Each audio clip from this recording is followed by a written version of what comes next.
Hello everyone, in this video we're looking at section 12.2, which is differentiation of vector valued functions. Subsection 1 is differentiation. So the definition of a derivative of a vector valued function is exactly the same as the definition, remember the original definition in the case of when we have real valued functions. Remember we had the limit of f of x plus h minus f of x all over h. This is just the analogous version of that for vector valued functions. Because remember, we can do limits of every component. We can do limits of a vector valued function by looking at the limits of each component. So that's why the derivative works, because the derivative is the limit of that f of x plus h minus f of x all over h, right? So that's the definition there. If r prime exists, then we say it's differentiable at t. If r prime of t exists for an open interval, then r is differentiable in the interval. Again, that's just analogous to the real valued function case. Theorem 12.1 is really what we want to focus on, though. And basically what it says is if you want to take the derivative of a function, of a vector valued function r of t, then just take the derivative of its components. Right? If we do that in the 3 dimensions, then we just take the derivative of its components, right? So differentiation of vector value function can be done on a component by component basis. R prime of t is a vector tangent to the curve r of t and pointing in the direction of increasing values of t, right? So that is how we understand what r prime of t is. So it is a vector and it's tangent to the curve and points in the direction of increasing values of t. Okay, so let's look at an example. For the vector valued function r of t equals to ti plus t squared plus 2j, we want to find r prime of t, then sketch the plane curve and the graphs of r of 1 and r prime of 1. So first let's find the derivative function. Right, so the derivative of the first component is t, so the derivative of t is 1, so that would just be I. So it'd be 1 times I, and then plus, now I take the derivative of t squared plus 2, which is just 2t, j. So that is my derivative. Now what we're going to do, so I'll go ahead excuse me, and box that off, and then now we're going to sketch the curve. So in order to do that, we notice that by the position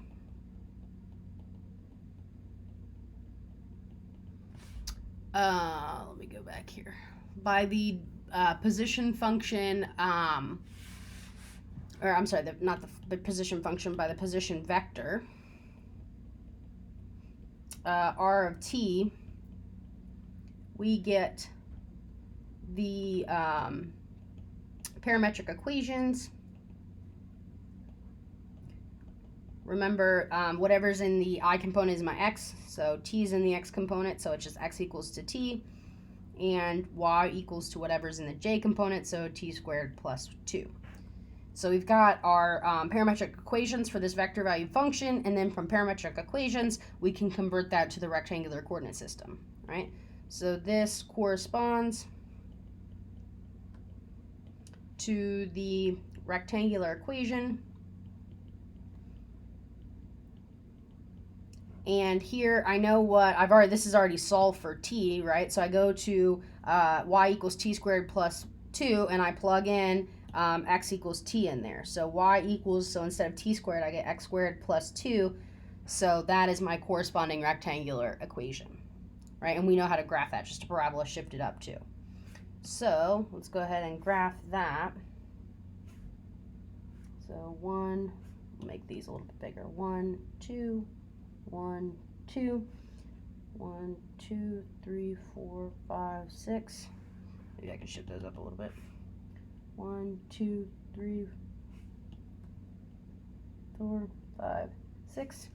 Okay, so if I were going to graph this on this curve here, we would get this point right here. Whoops, shift it up 2. And then we'd want this point right here, this point right here. And then we would gonna go 2, 6. So we'd have this point right here and this point right here, right? So we get this parabola, just like that. So that is y equals x squared plus 2. Okay, and so now the question says we want to graph r of 1 and r prime of 1. So r of 1 means go to my r function right up here and plug in 1, right? So I end up getting I plus, and then t squared, 1 squared, so this would be 3j, right? So let's go ahead and graph that. I'm going to graph that maybe, I'll graph that in orange.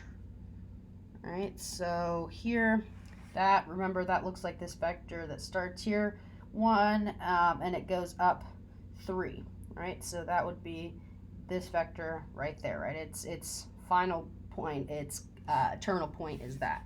So this is r of 1. Right, I actually don't need to put that dot there for 1, 2. So this is r of 1. And now the other question is find r prime of 1. So we go to the derivative function, we plug in 1, so I get I plus 2j. And this one we'll graph in green here. And what'll this look like? Well, let's look. R prime of t is a vector tangent to the curve and pointing in the direction of increasing values. So we put this tangent to the curve. So this would be at t equals 1. Right, and it would point there, and it would go in the direction up 1, and I'm sorry, to the right 1, up 2. So that would be like, so up 2, right 1. So that would be like ending there. So it looks like this vector right here, right? Because that would go up 1 over 2. So that is r prime of 1.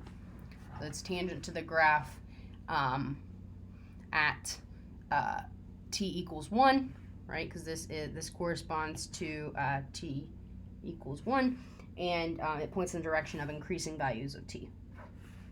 Okay, so let's look at another example here.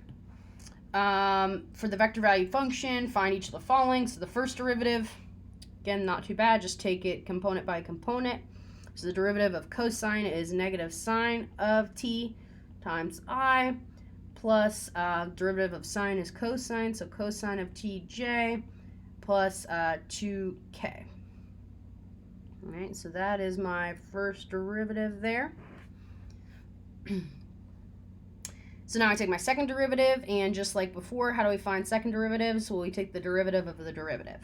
Right, so the derivative of negative sine of t is negative cosine of t. The derivative of cosine is negative sine of t. And the derivative of 2 is 0. Right, so this ends up being negative cosine of ti minus sine of tj. Right, and we just leave off the k because the 0. Okay, so now let's find r prime of t dot r double prime of t. Remember, the dot product is going to return to us, in this case, if we take the top dot product of two vector valued functions, it's going to return to us a real valued function. And remember how we do the dot product, it's the first components multiplied times each other plus the second components multiplied times each other plus the third components multiplied times each other. Right? So r prime of t we found out to be negative sine ti plus cosine tj plus 2k, and we're going to dot product that with negative cosine of ti minus sine of tj, and in this case we'll put the 0k on there just so we know what we're doing. So in this case we get negative sine, negative cosine, so that is positive sine t cosine of t. And we get rid of the I because that's how the dot product works, right? And then I get minus cosine t sine of t, and then plus 0.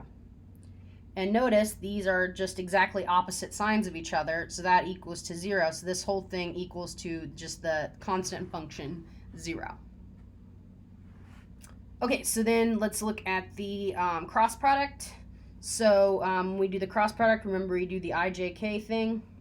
So and our answer will be a vector valued function, right? The cross product of two vector valued functions is a vector valued function. So here, r prime of t, oops, should have labeled that right, is negative sine t, cosine t, and 2. And then our double prime is negative cosine t, negative sine t, and 0. And this is my I, my j, and my k.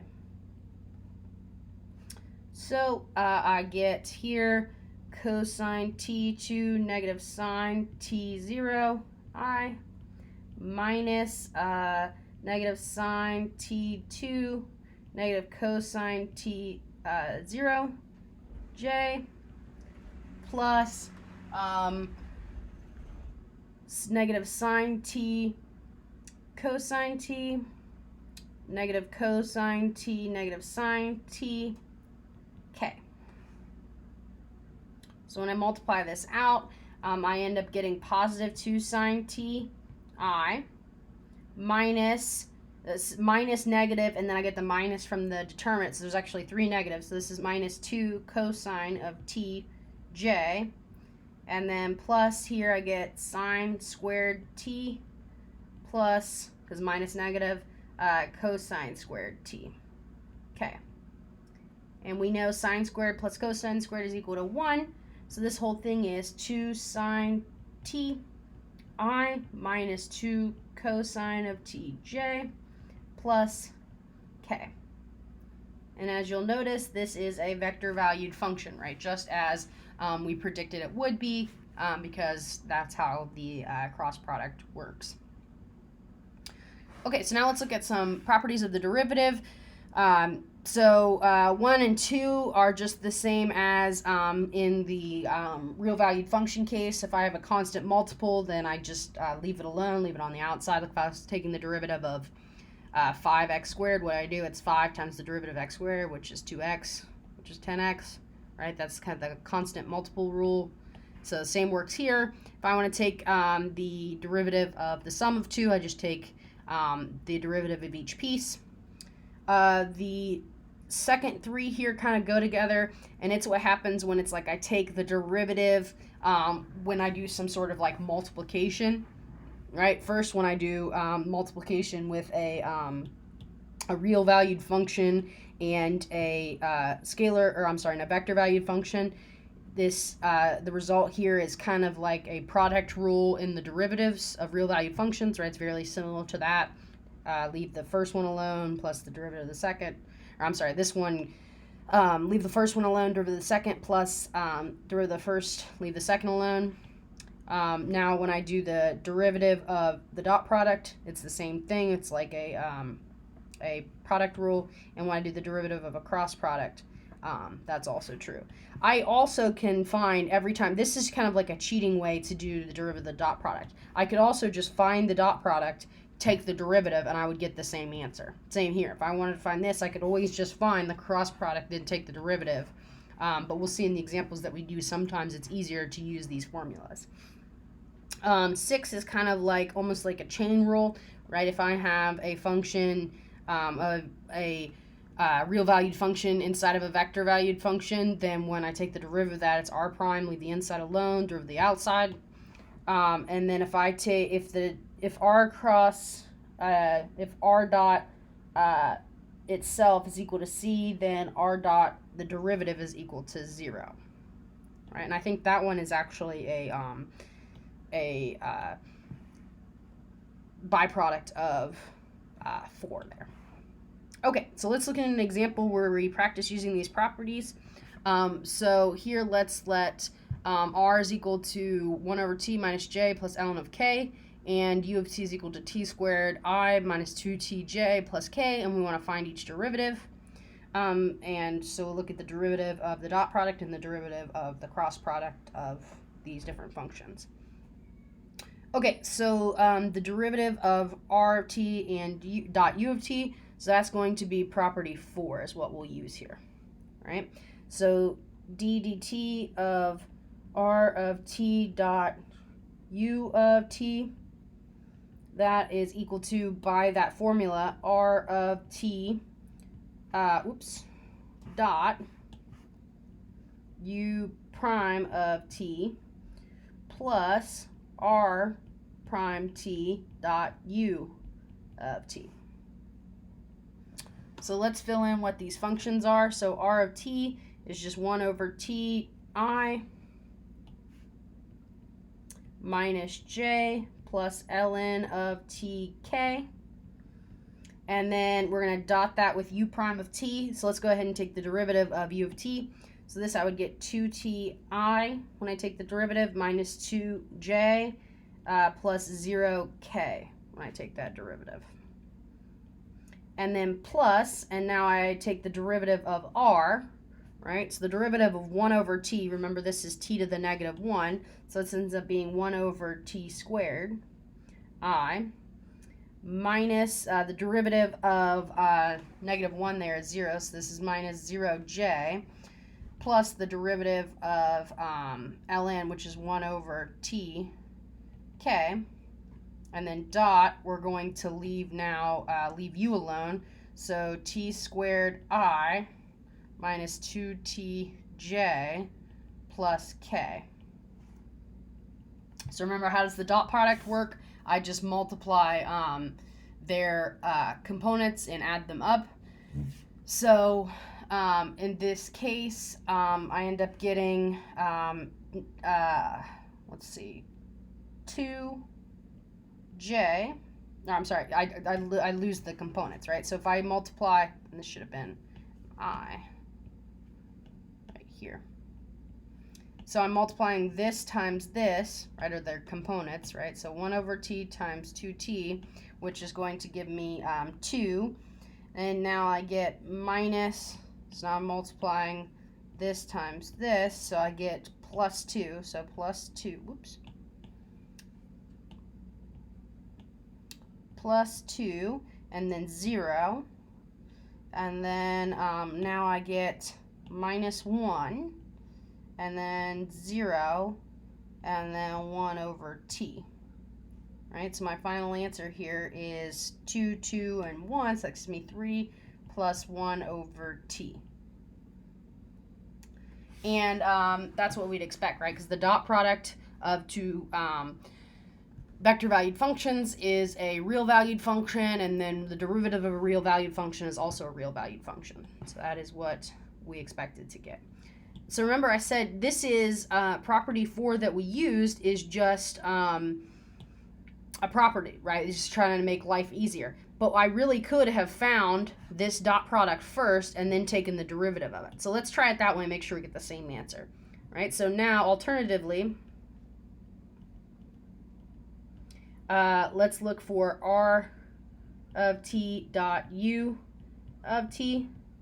So r of t again, so so this is 1 over ti minus j plus ln of tk, and then we're going to dot that with u, which is t squared I minus 2tj plus k. So if I dot product that, I end up getting just t minus 2t plus ln of t, which simplifying that I end up getting